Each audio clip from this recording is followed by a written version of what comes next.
Ferdinand Marcos was born on September 11, 1917, in Sarat, a small town in the northern Philippines.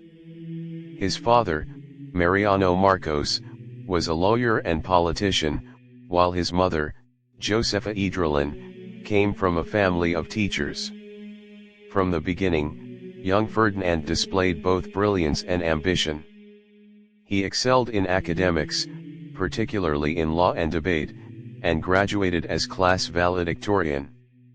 He later pursued law at the University of the Philippines, where he became known for his sharp intellect and unmatched memory. His life, however, would soon take a dramatic turn. In 1939, he was accused of assassinating a political rival of his father, but during his trial, Marcos stunned the court by defending himself with such mastery that he secured his own acquittal. The case became legendary and built his reputation as a man destined for greatness. The Second World War offered Marcos an opportunity to craft a heroic image. He claimed to have fought bravely as a guerrilla leader against the Japanese occupation and even boasted of being the most decorated Filipino soldier of the war, wearing numerous medals on his chest. Yet decades later, historians and U.S. military records would challenge much of his story, dismissing many of his awards as fraudulent. But in the Philippines of the 1940s and 1950s, Marcos' war narrative became the foundation of his rise. To the people, he was a war hero, a man of courage who stood against foreign invaders. To his rivals, he was a cunning manipulator who understood the power of myth. After the war, Marcos entered politics.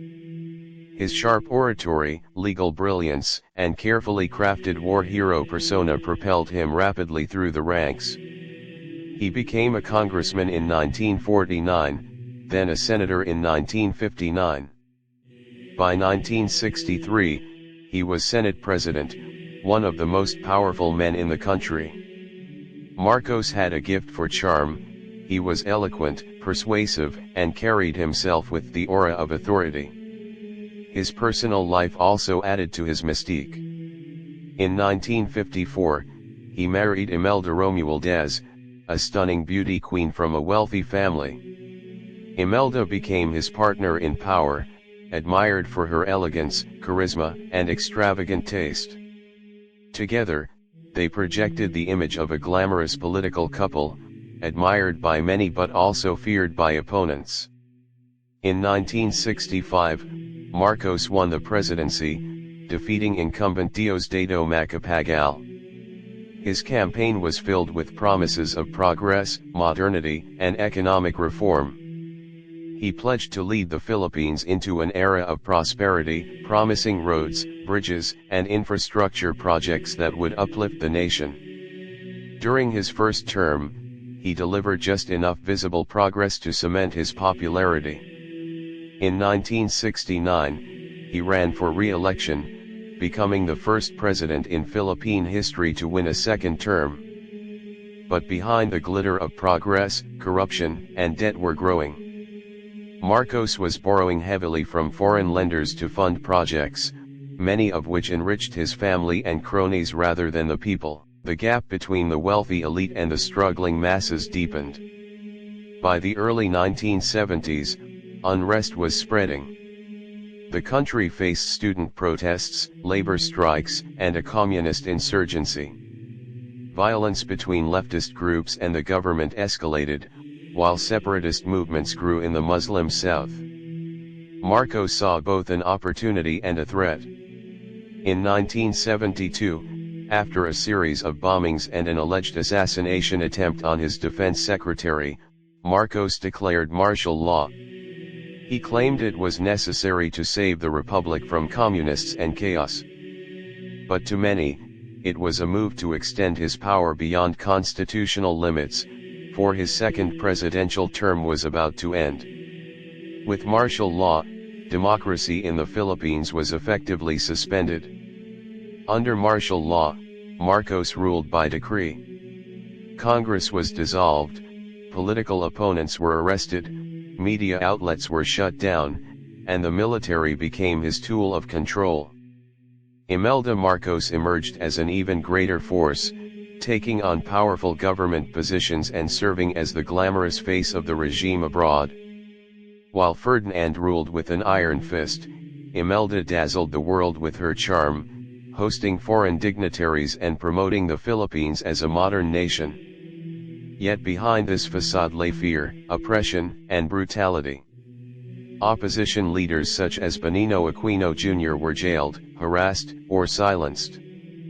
Thousands of activists, journalists, and citizens disappeared into prisons, torture chambers, or graves. Marcos had transformed himself into a dictator. His rule promised stability, but it came at the price of freedom. For the people, a new chapter of history had begun, one marked by fear, extravagance, and the shadow of unchecked power. Ferdinand Marcos' later years in power revealed the full weight of authoritarianism wrapped in the guise of development and nationalism. His declaration of martial law in 1972 was justified as a measure to combat communist insurgency and maintain order, but in reality, it cemented his personal control over the Philippines. Under martial law, he dismantled democratic institutions, censored the press, and granted the military unchecked powers. Thousands of political opponents, student activists, journalists, and ordinary citizens were detained without trial, tortured, or disappeared, creating a climate of fear that gripped the nation for more than a decade. While silencing dissent, Marcos and his allies orchestrated a vast network of corruption and cronyism. Billions of dollars were siphoned off through state contracts, monopolies, and foreign loans, enriching his family and close associates while the Filipino people suffered under mounting debt and worsening poverty. His wife, Imelda Marcos, became infamous for her extravagant lifestyle, collecting jewelry, properties, and thousands of pairs of shoes, symbols of excess in a country plagued by hunger and inequality. Their wealth, hidden across banks and properties worldwide, became a global scandal. Despite his oppressive rule, Marcos attempted to portray himself as the builder of the nation. He invested in grand infrastructure projects, hospitals, and cultural centers, presenting himself as a visionary modernizer. Yet much of this progress was overshadowed by corruption and was sustained by unsustainable foreign loans. The martial law years thus became known both for infrastructure expansion and for entrenched human rights abuses. The turning point came in 1983 with the assassination of opposition leader Benigno Aquino Jr. as he returned from exile. This brazen act ignited widespread outrage and galvanized the opposition. Protests multiplied, and international attention turned sharply against Marcos. The United States, once his staunch ally, began to distance itself as pressure grew to restore democracy in the Philippines. By the time of the 1986 snap elections, Marcos was weakened but still determined to cling to power.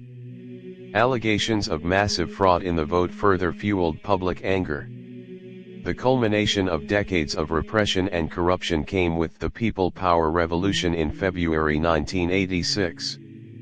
Millions of Filipinos, led by religious leaders, political figures, and ordinary citizens, filled the streets in a nonviolent uprising.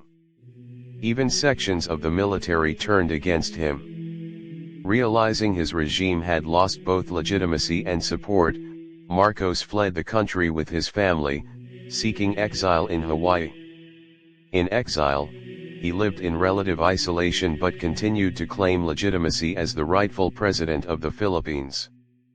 He died in 1989, leaving behind a legacy both reviled and defended. For many, he embodied greed, repression, and the plunder of a nation. For others, particularly supporters who benefited from his rule, he remained a symbol of strong leadership and order. The legacy of Ferdinand Marcos continues to shape the Philippines.